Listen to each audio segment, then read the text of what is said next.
दोस्तों, क्या आपने कभी अंजीर बनता देखा है? और अंजीर में कौन सा जानवर का मीट मिलाया जाता है जो खाने में बहुत स्वादिष्ट लगता है और किस जगह बनता है? तो चलिए शुरू करते हैं। सबसे पहले आता है फार्मिंग। इस प्रोसेस में अंजीर यानी अंजीर के पेड़ में से अंजीर को तोड़ लिया जाता है। इसे सबसे मीठा फल भी कहा जाता है। अंजीर के पेड़ की एक और खासियत होती है कि जब यह फल देना शुरू करता है तो उसके बाद वो करीब अगले 50 सालों तक फल देता रहता है।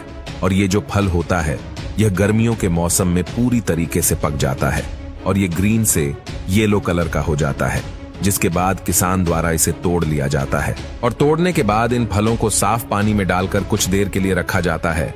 पानी में डालने से पहले इन्हें चेक भी किया जाता है, कहीं इनमें कीड़े तो नहीं है। आमतौर पर इन फल में ज्यादा कीड़े नहीं लगते और इन्हें पानी में रखने के दो कारण होते हैं। सबसे पहला कि ये फल पूरी तरीके से साफ हो जाता है और दूसरा कि इससे आगे आने वाली है ड्राइंग प्रोसेस में मदद मिलती है। इसके बाद आता है कटिंग प्रोसेस। तो इस प्रोसेस में अंजीर के फल के डंठल वाले हिस्से को काट लिया जाता है और फिर इन्हें फिर से धो लिया जाता है। टुकड़े करते वक्त इनके बीच में होल भी किया जाता है, इसीलिए अंजीर के बीच में ये होल आते हैं। तो अब चलते हैं अंजीर की ड्राइंग प्रोसेस की तरफ। इसमें सबसे पहले अंजीर के कटे हुए टुकड़े को धूप में सुखाया जाता है। करीब 3 से 4 दिन तक धूप में सुखाने के बाद अंजीर सूखने लगता है और जैसे जैसे ये सूखता है उसका साइज भी छोटा होने लगता है। अब तक यह अंजीर खाने लायक तैयार हो चुके हैं, लेकिन बाजार में इनकी बिक्री करने से पहले इन्हें फैक्ट्री में लाया जाता है और इन्हें एक केमिकल वाले पानी से धोया जाता है। ऐसा इसलिए किया जाता है ताकि इसमें कोई बैक्टीरिया ना रह जाए और यह ज्यादा दिनों तक खराब भी ना हो।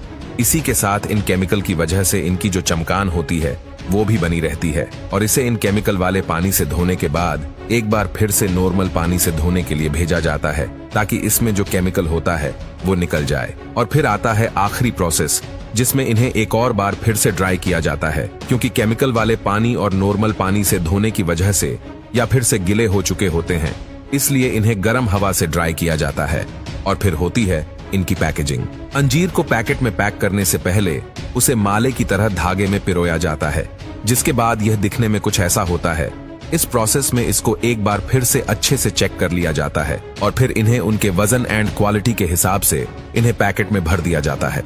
आमतौर पर पैकिंग के लिए प्लास्टिक के पैकेट का इस्तेमाल किया जाता है और फिर इन्हें मार्केट में सप्लायर के पास बेचने के लिए भेज दिया जाता है। वैसे तो उनके अंजीर मेकिंग प्रोसेस में ज्यादा डिफरेंस नहीं होता है, लेकिन फिर भी कुछ चीजें हैं जो अलग है, जैसे कि ये लोग अंजीर को कट नहीं करते बल्कि उस जगह पर प्रेस किया जाता है। इस प्रोसेस के लिए पहले तो अंजीर को करीब 7-8 घंटे तक सुखाया जाता है और फिर उसके बाद उन्हें कुछ इस तरीके से बर्तन के जरिए प्रेस किया जाता है, यानी कि इसमें एक अंजीर की रिंग पूरा का पूरा अंजीर ही होता है। इसमें कटिंग नहीं करते और इसे पूरी तरीके से बस धूप में सुखाया जाता है, यानी कि ये पूरा प्रोसेस सन ड्राई होता है और उसी के साथ इसमें किसी भी प्रकार के केमिकल्स का इस्तेमाल नहीं किया जाता है। इसलिए कई लोगों का मानना है कि जो होममेड अंजीर होता है ये ज्यादा हेल्थी होता है। अंजीर में copper, manganese, magnesium, potassium, chlorogenic acid और रूटीन जैसे कई हेल्दी केमिकल्स होते हैं जो हमें तंदुरुस्त रखते हैं। तो दोस्तों, कैसा लगा अंजीर बनाने का पूरा प्रोसेस? हमें कमेंट करके जरूर बताना।